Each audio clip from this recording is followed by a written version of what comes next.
trouve à votre extrême droite, mais ce n'est certainement pas son cas. Ce qui veut dire que si vous désirez utiliser, nous fournissons un système de traduction simultanée pour lesquels les écouteurs sont distribués là-bas près de l'arbre.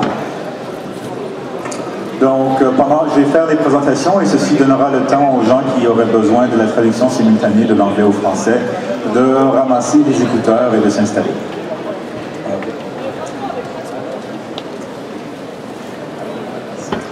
Alors, je vais donc commencer par présenter justement Peter Watts, donc là-bas à l'autre bout de la tablée, auteur de plusieurs romans, d'un jeu vidéo, de nombreuses nouvelles et d'une rubrique mensuelle dans un magazine polonais de science-fiction.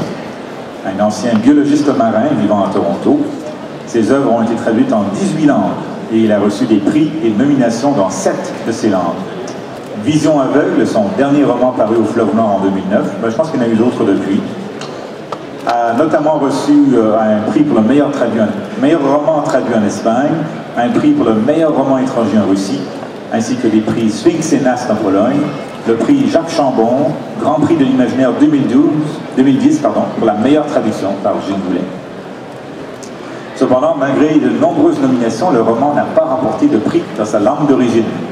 D'après l'auteur, cela pourrait indiquer qu'il doit beaucoup à ses traducteurs européens et il se propose de chercher un moyen de retraduire Vision aveugle en anglais. Son prochain roman, Ecopraxia, sera publié en 2014. Précédemment, il a fait paraître en France Starfish, Richter et Behemoth.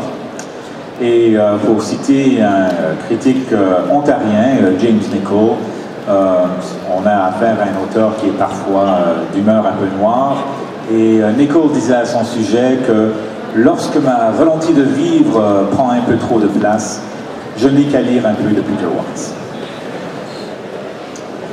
Au centre de la tablée, nous avons M. Olivier Grasset, originaire d'Ambert puis de Dôme.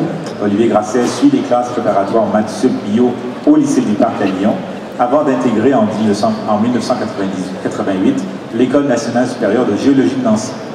Aujourd'hui professeur à l'Université de Nantes et directeur du laboratoire de planétologie et géodynamique Nantes-Angers, il dispose d'une double spécialité, la modélisation de la structure et de la dynamique des planètes et lunes, ainsi que l'expérimentation haute pression, basse température sur les matériaux glacés du système solaire. Depuis 5 ans, Olivier Grasset consacre davantage ses activités de recherche au sein de l'Agence spatiale européenne, avec comme objectif de préparer la future mission planétaire vers le système de Jupiter, qui a été sélectionné par l'Agence spatiale européenne pour un lancement prévu en 2022. Donc lui aussi fait de l'anticipation. En 2009, il a fait paraître Planétologie, géologie des planètes et des satellites aux éditions du Nord. Alors évidemment, je pourrais sauter la présentation de la personne à ma gauche. Vous le connaissez tous, puisqu'il s'agit en fait du président de l'association des Utopiales. Mais il n'est pas ici à ce titre, il est en fait ici en tant qu'astrophysicien au service d'astrophysique du CEA de Saclay, président de l'association et, comme je le disais, du Festival international de science-fiction de Nantes. Il a publié de nombreux livres et articles de vulgarisation scientifique. Il s'intéresse notamment au rapport entre science et science-fiction. Ainsi, il analyse avec précision et humour des films comme Star Wars et Avatar, et a aussi décodé les super-pouvoirs de Superman et les aventures de Tintin. Depuis plusieurs années, il tient la chronique scientifique Scientifiction de la revue de SF Bifrost et tient également la rubrique Science et Fiction, il faut distinguer les deux, de la revue Pour la Science, avec son collègue Steyer. Ses ouvrages SF, la science mène l'enquête, et la SF sous les feux de la science pour les éditions Le Premier, permettent d'aborder des thèmes de la science-fiction grâce aux outils de la physique. Il a aussi signé Faire de la science-fiction avec Star Wars, Mission Caladan avec Claude Eken, et Les extraterrestres expliqués à mes enfants. Je pense que tout le monde est maintenant prêt à les entendre. Alors nous allons commencer par faire un peu de vulgarisation éclair. Je vais lancer quelques questions au sujet de certains des corps principaux du système solaire que nous avons eu l'occasion d'explorer depuis pratiquement une cinquantaine d'années.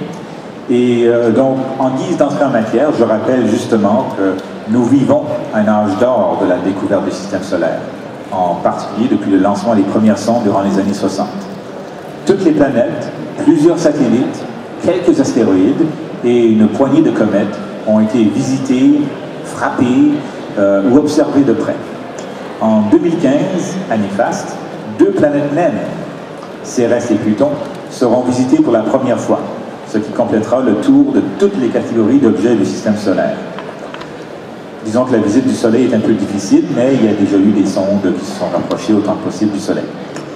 D'un point de vue historique, on ne peut comparer cette période qu'à celle qui a suivi la découverte du télescope, mais qui à l'époque s'est étalée sur 2 siècles et non pas sur seulement 50 ans.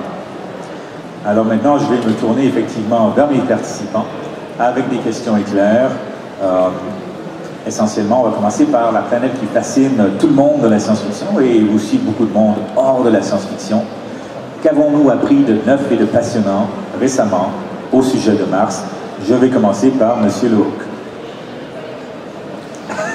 Excusez-moi.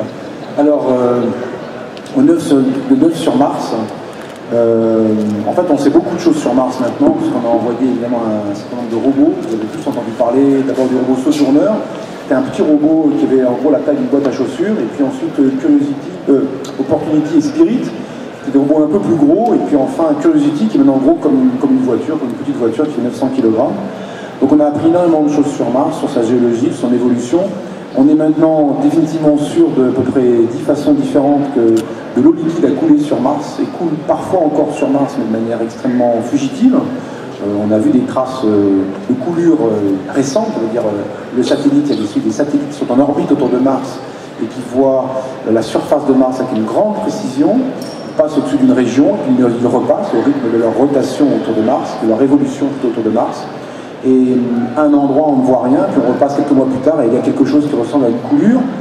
Alors ça peut être de la glace qui est sous le régolithe martien, sous la poussière qui est à la surface martienne, et qui, sous l'effet du réchauffement martien dû aux saisons, puisque Mars, comme la Terre, a des saisons, et puis s'écoule, et puis s'évapore, parce que la pression atmosphérique de Mars étant très faible, l'eau liquide ne peut pas perdurer. Si vous mettez un verre d'eau liquide, vous prenez le verre, vous le posez à la surface de Mars, très rapidement il va s'évaporer, car la pression atmosphérique de Mars est 160 fois moins élevée que la pression atmosphérique terrienne.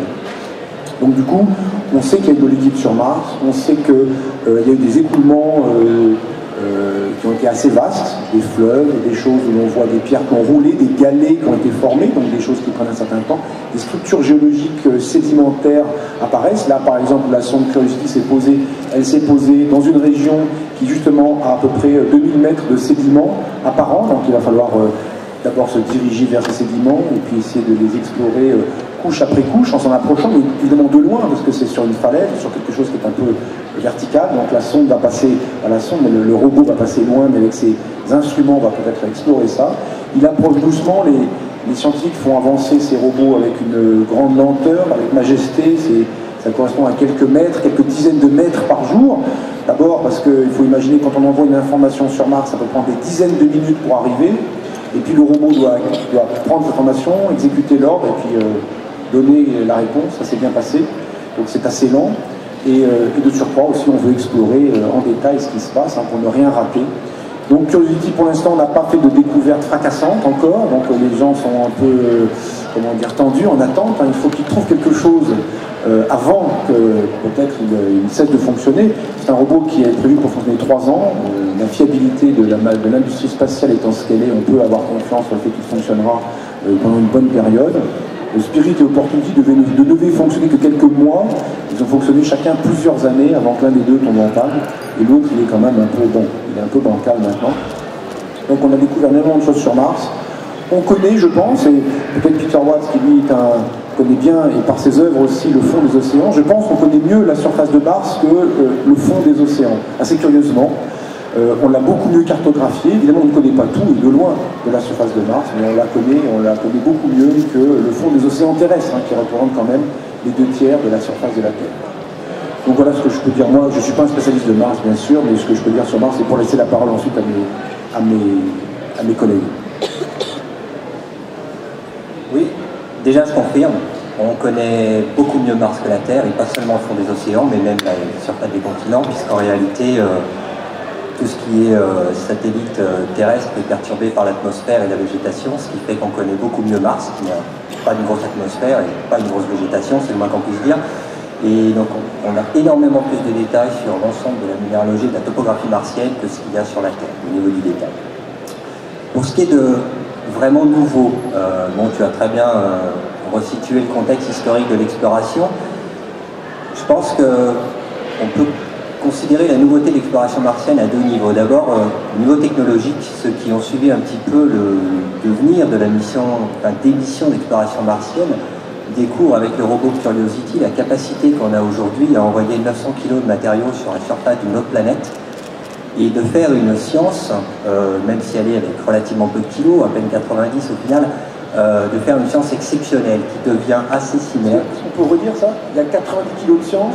Oui, 10% de la masse totale à peu près pour les instruments scientifiques. Pour réaliser ça, ce qui est énorme comparativement à ce qu'on va faire sur les systèmes externes, mais c'est un autre débat. Mais ceci étant, la capacité qu'on a aujourd'hui de faire de la science sur Mars est réellement nouvelle parce qu'on arrive à un degré de précision qui avoisine celui qu'on fait dans nos laboratoires terrestres. Et ça, c'est très neuf. C'est une nouveauté technologique, selon moi, qui va aller de l'avant au niveau robotique. Mais qui va aller de l'avant. On a vraiment franchi un cap avec la mission Curiosity dans l'exploration du système solaire dans le contexte martien. Au niveau scientifique, je placerai la nouveauté, comme tu l'as dit, sur l'évolution du débat. En fait, pendant très longtemps, on a été convaincus, on était quasiment certains, nous scientifiques, qu'il y a eu de l'eau sur Mars. Il restait à trouver des preuves, il restait à le démontrer. Bon, Curiosity a confirmé beaucoup de choses, la présence de minéraux très hydratés comme des gypses, le fait qu'il a accessoirement atterri dans le lit d'une rivière, c'est maintenant confirmé. Bon, tout ça nous conforte dans l'idée qu'il y a eu de l'eau sur Mars et pour aller plus loin, que Mars a été habitable. Dans le contexte habitable, il y a de l'eau, il y a de l'énergie disponible, il y a une atmosphère qui nous concerne, et puis aussi il y a cette capacité à avoir des conditions de pression-température cohérentes avec l'apparition possible du monde. Nous sommes convaincus